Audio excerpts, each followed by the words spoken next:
10 Karens who messed with Meghan Markle, Part 3. Megyn Kelly. Megyn Kelly blasted the, in quotations, B-list actress and social climber, again, both of those not my words, Meghan Markle and her, again, quotation, thin-skinned husband Prince Harry, during an interview with the author of an explosive new book about the royal couple. These two are as thin-skinned as they come when it comes to their public image, whether they matter, what people write about them, and whether they are being adequately protected by those around them in the maintenance of these images they believe they have, Kelly said about Harry and Meghan. Kelly made the comments on an episode of SiriusXM's podcast, The Megyn Kelly Show, during which she interviewed Tom Bower, podcast host. This podcast host, of whom I will not give the publicity to, nor shout out because they are undeserving, didn't just go as far as putting Meghan and Harry down, but went as far as requesting they put their son Archie down. This podcast host said Harry should be tried for treason for marrying Meghan,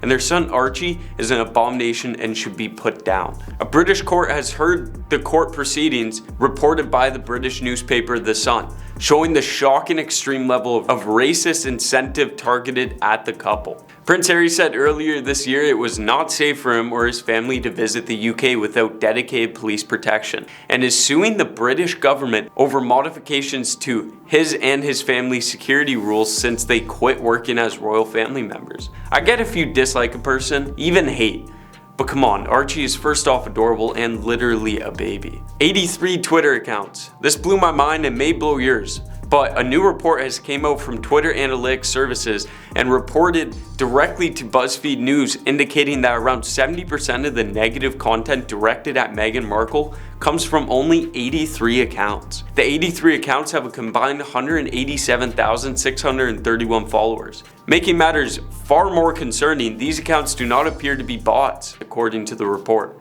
Now, before Twitter got purchased by Elon Musk, they stated they were investigating this situation, so it's up to Mr. Musk to continue the investigation. Vogue. According to Tom Bower, in a snippet published by the Sunday Times, Meghan had a feud with Vogue editor Edward Enninful when guest editing the magazine's September 2019 issue.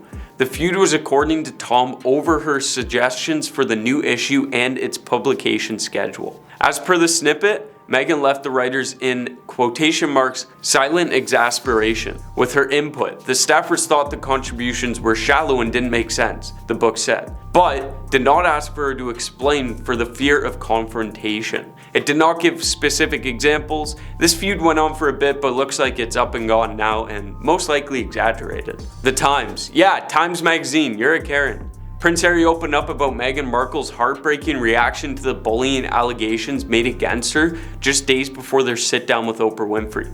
Harry stated, "I was woken up in the middle of the night to her crying in her pillow because she didn't want to wake me up, because I'm already carrying too much." He remembered, "That's heartbreaking. I held her, we talked, she cried and she cried and she cried." She's determined to continue her work building compassion around the world and will keep striving to set an example for doing what is right and doing what is good. Okay, hear me out. If she's publicly stating that she's determined to do right and build compassion around the world, maybe we just let her do that in peace and stop the hate. Too much to ask? Hate campaign. Meghan has been a target of cyberbullying for a while now, and one major platform to which channels dedicate their content towards just attacking her is YouTube. In fact, there are 3 main YouTube channels who run hate campaigns against Meghan. It's okay, Meghan, if you ever see these videos, just know I see the good in your scenarios because the only thing I hate is hate. That was cheesy, I'm sorry. But honestly, the only campaign that should be done is a campaign for unbiased news reporters. If you're gonna report on a situation, don't throw a bias in there because then it does become a hate campaign. UK media. According to Bot Sentinel is a research firm comprising data scientists, machine learning engineers, and researchers specializing in identifying mis- and disinformation. They're reporting UK media for running Meghan hate campaigns and are in a fight to stop spreading said hate on social platforms like Twitter.